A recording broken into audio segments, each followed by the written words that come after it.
मुंबई, नवी मुंबई, पनवेल, कोकण आणि महाराष्ट्राच्या ताज्या घडामोडी आणि अल्पसंख्याकांच्या हक्कासाठी प्रश्न मांडणारं पहिलं व्यासपीठ कोकण डायरी. भाजप कोकण ठाणे मुंबई विभाग अल्पसंख्याक लोकसभा संयोजकांची बैठक दिनांक 28 डिसेंबर रोजी पनवेल भाजपा मध्यवर्ती कार्यालयात लोकसभा क्षेत्रातील अल्पसंख्याक मोर्चा संयोजकांच्या आढावा बैठकीत संघटनात्मक चर्चा, विश्लेषण, नियोजन करून आढावा घेत विशेषतः मुस्लिम कार्यकर्ते पदाधिकाऱ्यांनी सरकारची उपलब्धी दाखवत मतांचं राजकारण कसे करता येईल यासाठी विशेष सूचना प्रदेश अध्यक्ष इद्रिस मुलतानी यांच्या प्रमुख उपस्थितीत देण्यात आल्या.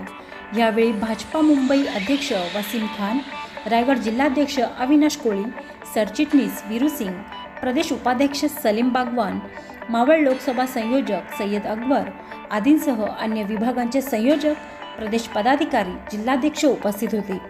मावळ लोकसभा संयोजक प्रमुख म्हणून सय्यद अकबर यांनी उपस्थित मान्यवरांचे स्वागत सन्मान केले.